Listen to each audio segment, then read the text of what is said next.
Hey guys, the Fire Brothers here. My brother couldn't be here today, as always, so let's just roll in today's excuse. So he couldn't be here today because he lost the fight against a car. He couldn't be here today because he lost the My brother couldn't be here today because he lost a fight against a cardboard.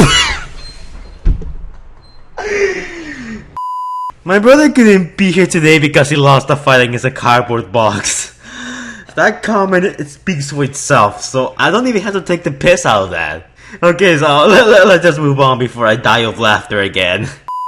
Okay guys, now for today's topic, I'm gonna be talking about what happened to MechTech weapons. Now, in case you need a reminder, MechTech weapons was a gimmick from the Dark of the Moon toyline, much like Stealth Force was. I made a video on that, so if you wanna check it out, you know, links will be in the description, maybe. So the whole concept of MechTech is that Transformers can use their weapons while in vehicle mode and in robot mode. If you have a MechTech weapon from an Autobot, you can give it to a Decepticon with no problem. Basically, think of weapons that every Transformer from the same toyline can use, basically mix and match. And the gimmicky part of this is that the weapons are transformable, which it's kind of funny because if you think about it, in a franchise where robots turn into vehicles and vice versa, you will figure that Hasbro will come up with this concept a whole lot sooner, which I mean they did, but it took a while for them to implement this as the main basis for a toyline. Originally, MechTech was supposed to appear in Dark of the Moon. Optimus Prime had a MechTech weapon, but we never saw him transform it, and supposedly Sentinel Prime's Rust Gun was supposed to turn into his shield, but for some reason this did not happen. Which honestly, I'm kind of glad it didn't, because if MechTech weapons were on the movie, then we would have most likely ended up with a Stealth Force situation in which, you know, Transformers use Stealth Force and they only used it for like, I don't know, less than 5 minutes in the movie. So I'm pretty sure the same fate would have fallen to MechTech weapons if, you know, they would have ended up being in the movie. Now there's plenty, and I mean plenty of Transformers who have MechTech weapons.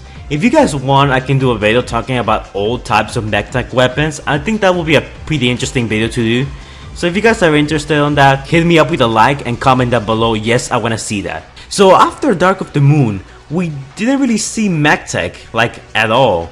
In Age of Extinction, the main focus of the toyline was the Dinobots, and in The Last Night, we never really saw that. After Dark of the Moon, Hasbro kinda switched to more gimmicky toys. For example, the one-step changers and the Energon Power Risers or whatever they're called. I don't know, I don't pay attention to those things.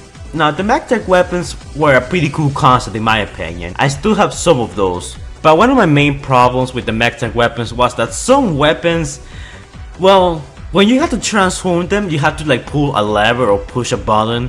And whenever you did, in some cases, you had to hold it all the time. So if you wanted your, let's say, your gun to transform into a chainsaw, you had to hold the weapon the entire time with your hands, and that gets really uncomfortable real quickly. While MechTech has been completely, you know, unutilized since the days of Dark of the Moon, we have seen a few nods to it here and there in the form of weapons that are non-related to it. For example, in the Transformers Prime toyline, the Decepticon Skyquake has a weapon that is very similar in style to the MechTech weaponry from Dark of the Moon. I actually had that toy, and yes, it almost blends in with the MechTech weapons, except for the fact that it's way more colorful. But besides that, the branding of MechTech hasn't really been used since Dark of the Moon. And while we have seen a few transformable weapons here and there, none of them could really classify as MechTech weapons. Some of them, I guess you could say that, but they're not like, you know, legit MechTech weapons. If anything, they're just weapons that have gimmicks. I mean, that's what MechTech is in a nutshell, but MechTech was the focus of an entire toyline, while these other weapons were just like exclusive to some Autobots and Decepticons. Now, the reason why Hasbro stopped making MechTech weapons, it's not entirely known to me or the fandom. If I had to guess, I would say that Hasbro wanted to push for more gimmicky and kid-friendly toys, you know, making more Transformers that can transform pretty easily. Basically one-step changers. And we started seeing a lot of that in the Age of Extinction toyline. So the best reason why Hasbro stopped making MechTech weapons that I can provide is that Hasbro just wanted to make room for more gimmicky and kid-friendly toys. One-step changers, power battlers, all-spark tech, that kind of stuff. I mean, making toys for little kids and, you know, toys that don't really take that much effort or engineering, they actually kind of sell pretty well. I mean, one-step changes have been a staple since Age of Extinction, and the Legion toy line has been going strong since the early days of 2007. So my guess is that either MechTech weapons were not successful enough, or Hasbro just wasn't too confident on using them, so they just decided to roll into a more kid-friendly toy line. Because later in Age of Extinction, we didn't really get a main gimmick for the toy line. In Combiner Wars, one of the main gimmicks was that Transformers could combine. In Time's Return, we got the Headmasters, and in Power of the Primes, we got the Sparks.